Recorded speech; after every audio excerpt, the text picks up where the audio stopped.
tarixi Çuyançıobi birçok durumdaroz است. Çünkü halk Çuyançı asosan az Dahbedi Samarkand mi boşan.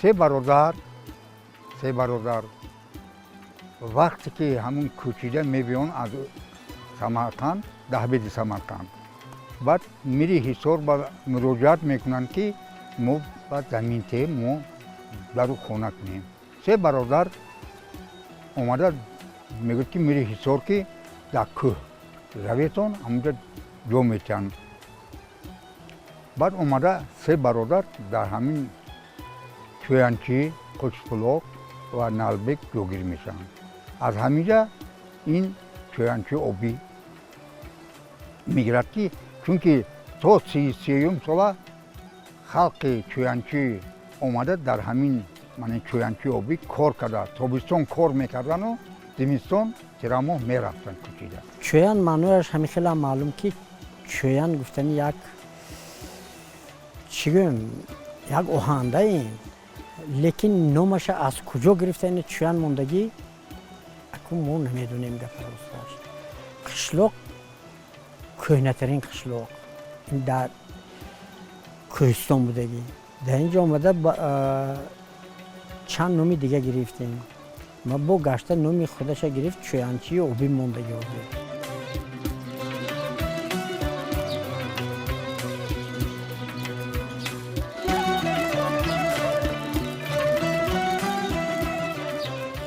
سال 1933 سال مراجعت میکند که تمام خلق چویانچی، کوچپلوک، نالبک پایین فرویدن.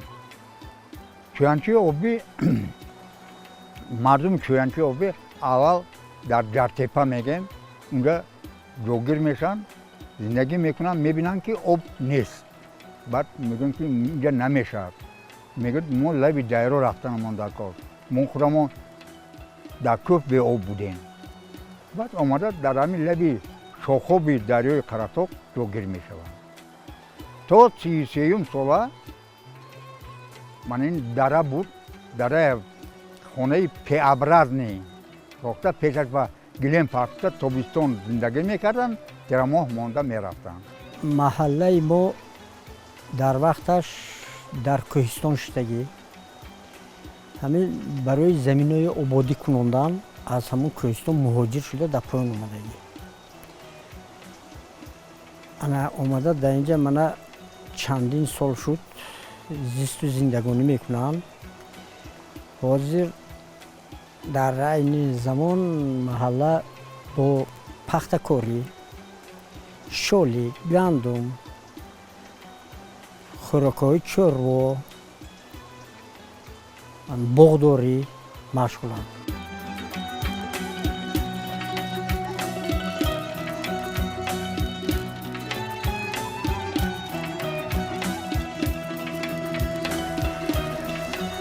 دریا این آب قراتاق می باشد از کوههای قراتاق می بیاد آب جهت شیرین با مزه و لذت می باشد اگر اینا نوشید نوش جان میکنید من بسیار جا رفتم مسکو رفتم ازبکستان رفتم لیکن یاد میکردن که من کی تاجیکستانم روم و همین آب قراتاق یک پیاله نوشم چون آب قراتاق هم خنک هم تازه آب روان هم فایده بخش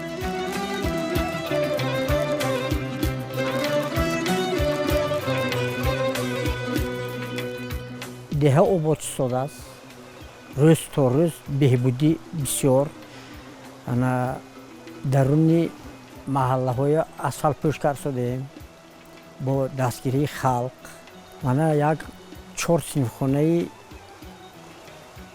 مکتب خانه زمانوی ساخته دادن سیمچوب های برقی نو شنوندن محله با آب نوشاکی تامین با آب پلیزی تامین سیمچوب‌های بتونی گرفته دادن کابل های یک دو سه دانه ترانسفورماتور من مکتب ساخته دادم زیاده از 1800 متر راه اسفالت پوش کردیم یکم بار دوم بار من درون دههای چویانچی آبیا اسفالت پوش کرده ایستادیم زیاده گیده 4000 متر اسفالت پوش باید شود ده چویانچی آبی با دستگیری همه خلق کردیم مکتب اساسی همین دههای کشپلوغ، نالبک، چانور، جارتپا، چویانچی آبی همینجا بود تا سال 60. تا صنف هفتم میخوندن، هفتم که تمام کردن میتوانستن آنها بعد رفته در کجای خواهند کار میکردن یا معلم میشدن یا که اگرونوم کاری کرده همین خیلی زندگی میکردن. پیشتر در هر یک اوچاسکی ما یک کالخوز بود. یک کالخوز. من همین چویانچی آبی یک کالخوز. کشپلوغ یک کالخوز. نالبک یک کالخوز.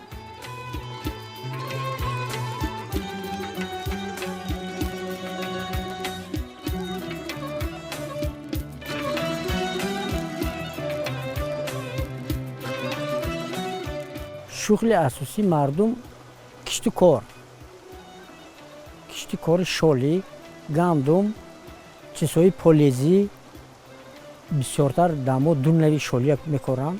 یکی از نوش یوبیلی، دیگرش لازر. انا شکرانه حاصلای خوب میتیاد. از گفترش تا 2-3 تن حاصل میگیرن از شالی. امروز زندگی مردم بهبودی زیاد شد. من با جناب عالی پرزیدنت محترم امام علی رحمون هر یک خاندان و هر یک آدم با خواجگی با زمین پرزیدنتی دادگی. دهقانی اساسی مردم چویانچی آبی این شالیکاری، آبچکاری بیشتر شالی میکارن چون که از حاصل خوب میتیاد.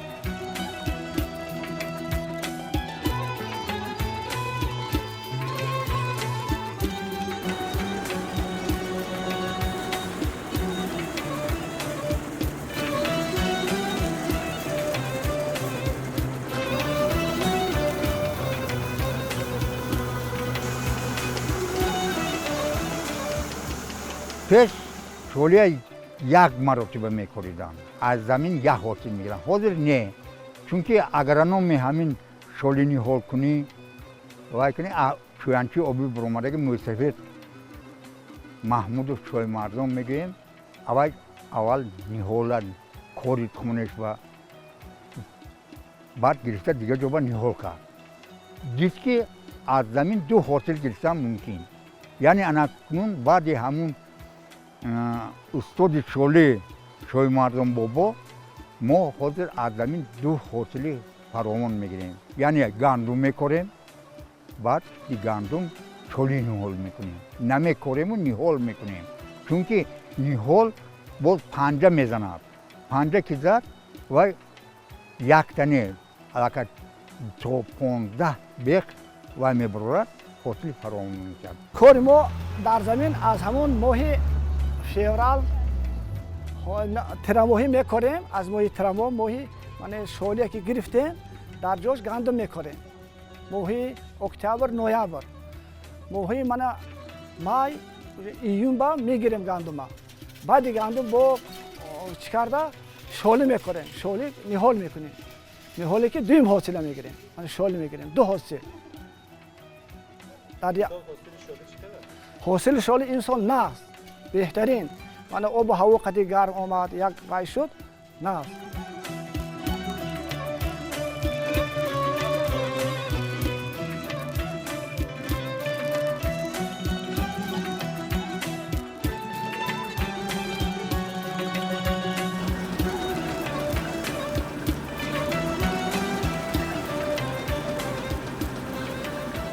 بیشتر همین مردم برای همین آش لازر استفاده میبرند چون که مرزی لازر بود تماما دیگر.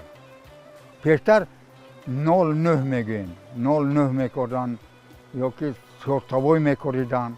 حاضر ولی قریب گم شده رفتن از ده. همش حاضر پورا لازر رو برنج ریگر میگن. نه که اساسا برنجی همین توزهی که همین اوش پلاو میشد این برنج چویانچی آبی یعنی جماعت قراتو. برای اینکه این آب قراتو که می نشد برنج به حد خوب میشد. لازر نغز برنج لازر اوشش وایرو نمیشد تو بگه استاد تو پگه استاد.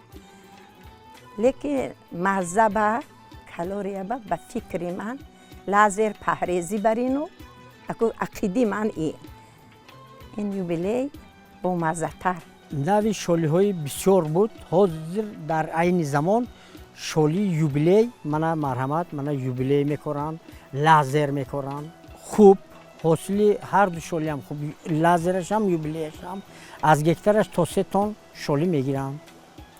من همین شکرانه میکنیم حاصل امسال بعد نه حاصل نقص شدگی. من یک 10 روز پس در روی جمع‌آوری شالی سر میشه. یک 10 روز پس در پایان‌تر را گرفته شدن جاهایی که آبش گرمتر میرد در اونجاها گرفته شدن. ما با که دایرمون که آبش کمتر خنک‌تر دیرتر میشه.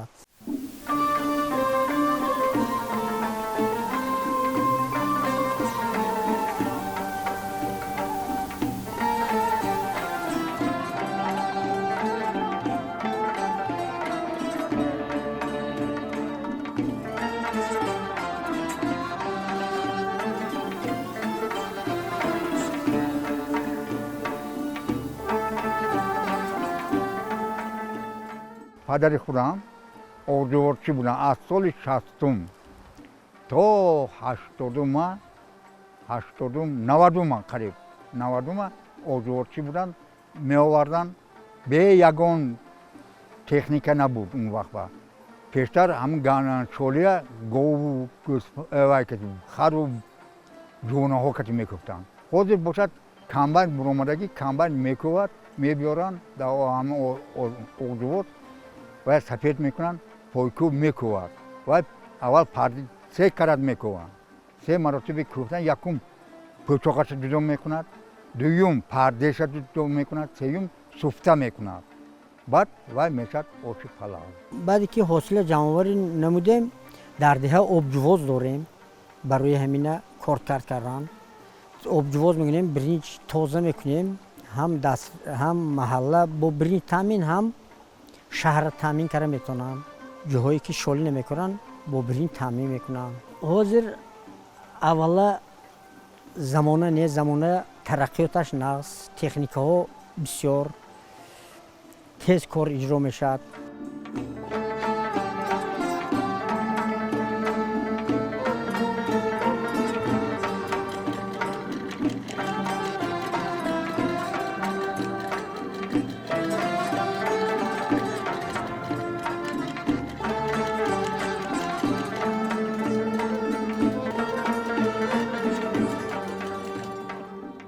چوق میگن این قدیم موندگی و بیوهای مهان مادر کلانوی مهان مادرای مهان همه خیلی نه اپخته رشته رسیده ارمک میگفتن خیلی گلیم میبافتن. اینا رشته تیار میکنیم اپخته اکناو اپخته چیزی که میبافتن اون وقت زمان منبع خیلی متریال بسیار نبود و بسیار نبود، فقط دستی مهنت دستی کتی بافته همه خانه‌هاشون به استفاده میبردن.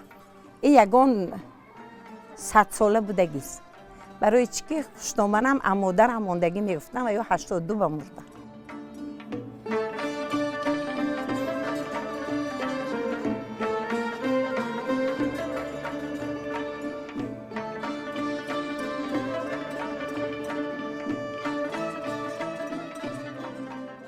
قلمکش، بافنده، دوزنده همه هنر دارم. من خیلی روی مول میبافم، من خیلی کرته میبافم، جنفر میبافم. من همین خودم بافتگی دست خودم کتی. با دیگر حق و همسایه کلینوی همسایه و دختراشم یاد دادم هنرمه یاد گرفتم پگه خیلی استفاده میبریتم روزگارتم بگفتم.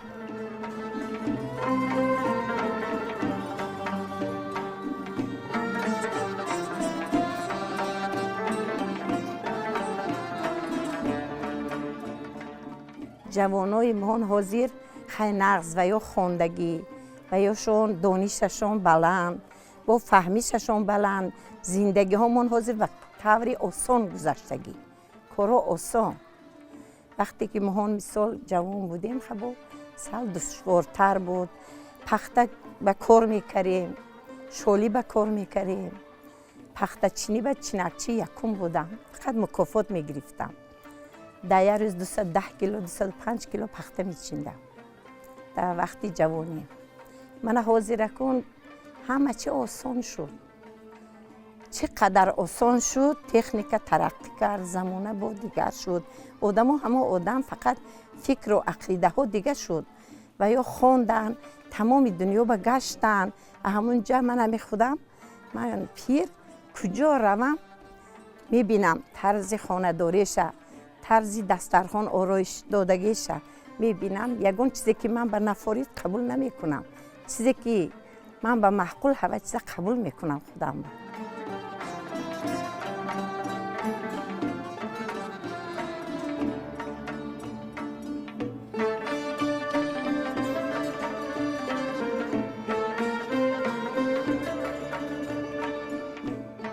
رومال بافتم فروختم، کشتچه بافتم فروختم، بیزرکوفکا بافتم فروختم. من دور پیریم با جوانیم با من این استادیون متالورگ به یکم کارگرش کار کردم، زواد باید تمپی گفتگی جا بود کار کردم، خیلی کاری دولت هم کردم، کاری خانه هم کردم. من دخترم با تربیت دادم، یاد دادم، نبیره هم به یاد دادم، حق و همسایه هم به یاد دادم. کاری دولت هم میکردم، همونجا به وقت میفتم بفته هوای بچه ها با زنکو با میفروختم، پولش میگرستم، در اومد خونه بود. نه اینکه خوجاین من یک پول دارد ریخته پرستگی خونه میرسد نمیگفتم. خودم من تا حاضره حرکت میکنم که یگان کار کنم، بیکار نشینم.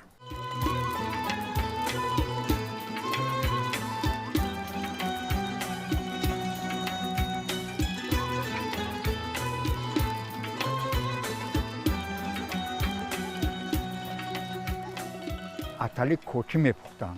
اتلی کوچی حاضر قریب که در قشلاق نمیبینیم. اتلی کوچی این یعنی همون اردا کوفتن در دیگ، بعد بولوش با روغن زغیر انداختن، بعد شیر انداختن. با ویا میخوردن همون زنکو با قوت میکرد زنکویا. تیز با پو میخیزون.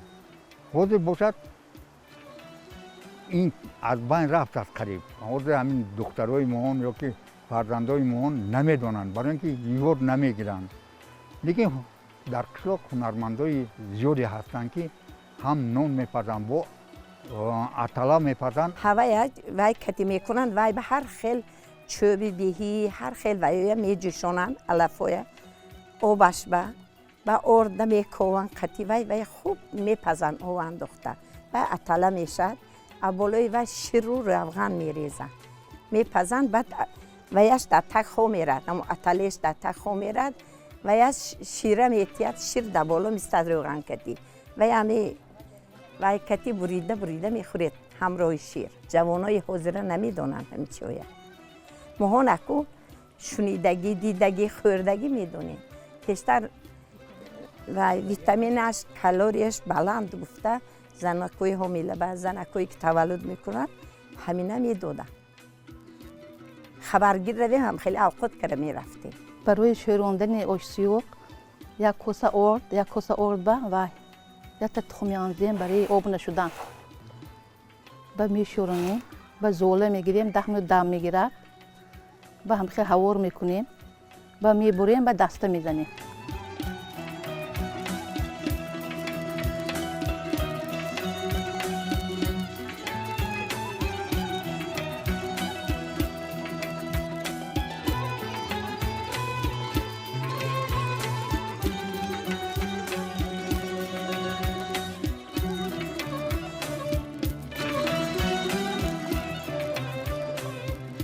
دیگ با روغن میانزید گوشت بیرون میکنیم اول، با پیاز، پمیدور، نخود، با بولوش بوای میکنیم، گشت پیاز میکنیم.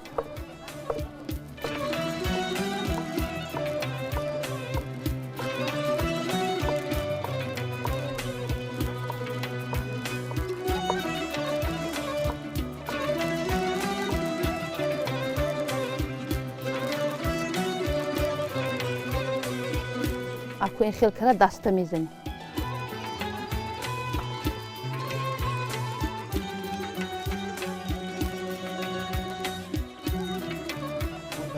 دسته میکنیم در روز میشد هم باریک میشد.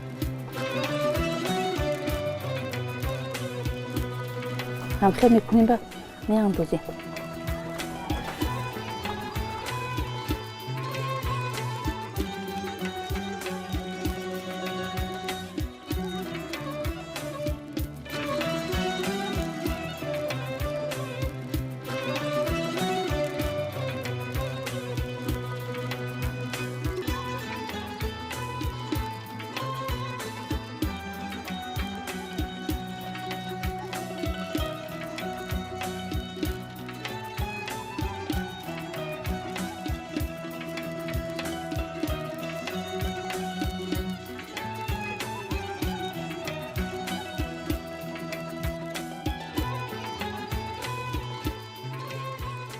مهر داده های اوقاتی عادی هم شور باید هوای به مهر داده پزن حاضر منم میخیزم اینوی هم میپزن اینوی هم شموی هم همه میپزن یک خیل مسئولیتیه یک خیل گوشتیه یک خیل چیستیه ادرونی همین این یک کس با مزه میبرد برای چی وای مهر داده میپزن مردم همین دخوفکه میگن حاضر هم دخوفکه بسیار شده لیکن ما همین کلانتولا نون اوچگیه یاد میکنیم وقتی که در خمیر میکردن و در گدام میچسبوندن گرم کرد میگفتن بچم گیر خور ما یاد میگیم یا کلچه میپختن کلچه های کلان من خیلی بچیر کلچه های بچیر بیشتر برای اینکه شیر همین اردت شیرین میکرد میخوردیم حاضر کم میکنن تماما حاضر قریب هم نمیکنن من همون چپاتی یک تا نیمتا اگر خونه بر نکند دیگه همه تو خوفککی میگن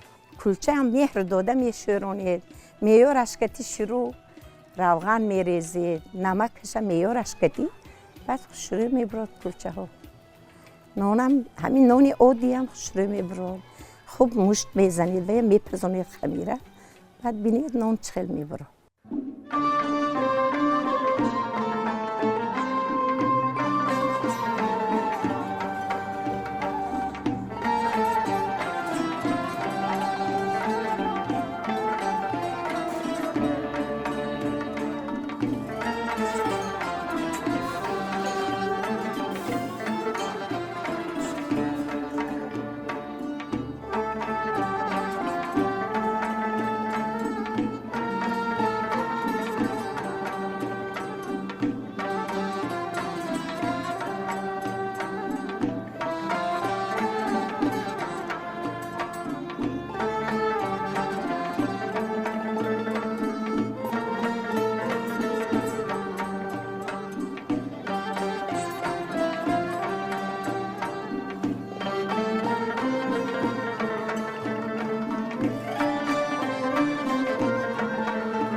منطقه ترسونزاده منطقه اگراری صنعتی است و مخصوصا با همین انگور و شالیش نامدار است و در هر دهه‌ای که ما دیدن کردیم رهبره همین گونه تاگزارهای زیاد است. در حدود جماعت دهات قراتاق زیاده از 48 گکتار زمینی تاگزار موجود می باشد که امسال خودتان در نظر دیده شده که حاصل خوب دست آورده. اون سال بنابر سبب سرما زدن تاگزار حاصل کم بودن. امسال دهقان حاصل خوب دست آورده است و بر بازارهای شهر دوشنبه و ناحیه‌ها گرد اطراف دسترس نموده ایستادند. خود صاحبکارا اومده از نزد از خود باغبان‌ها گرفته حاصل برده ایستادند. حتی ما در زمستان در بازارها تو ماهای مرد نوهای گوناگون انگور را می‌بینیم. داشناکی زیاد داره. مثلا در سردخانه ها نگاه داشته میشوند. دهقانان ما انگور را بسیار در سردخانه ها نگاه می‌دارند و در فصل زمستان آن را به فروش پیشنهاد می‌نهند.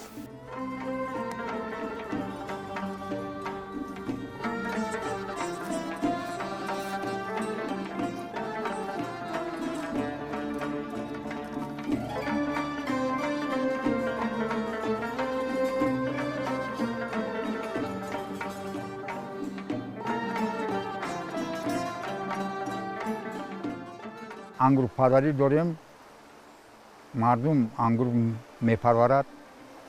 انگورای حسینی، قره گوزل میگیم،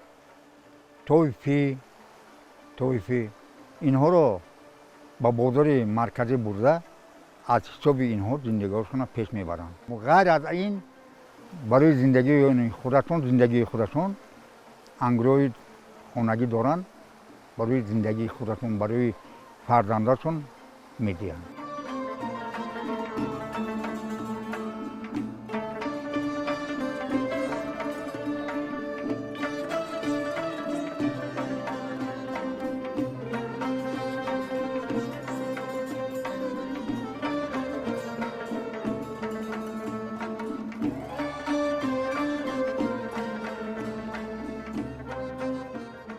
وطن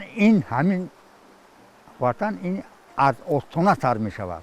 استانه‌ای که من زندگی میکنم یا خانه‌ای که من زندگی میکنم بیرون برومده این وطنی من است، خاکی من است. وطن این سرزمینی من است. وطن این جون و دلی من است. وطن مادرمون چخیل دوست می‌داریم، باید وطنمون هم حمایت کنیم، دوست داریم. فرزندای به همین رویه تربیتیم که وطن هیچ وقت خور نمیشن، وطن حمایت کنن، وطن به مهر بندن. مادر چخیل احترام حرمت میکنند، وطن باید همین خیل کنیم.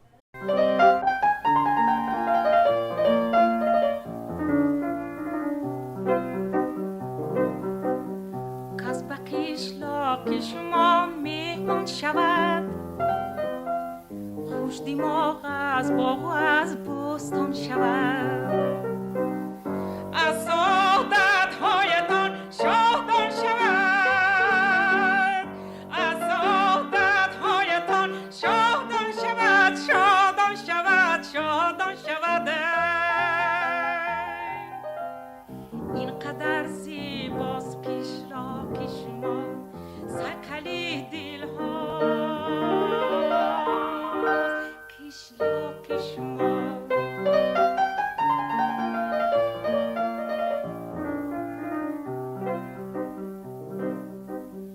آب شیرین از در جوی شما، لطف و احسان از در کوی شما، روشنایی بارد از روی شما، روشنایی بارد از روی شما، روی شما، روی شما. اینقدر زیباست قشلاق شما، سقلی دل هاست قشلاق شما.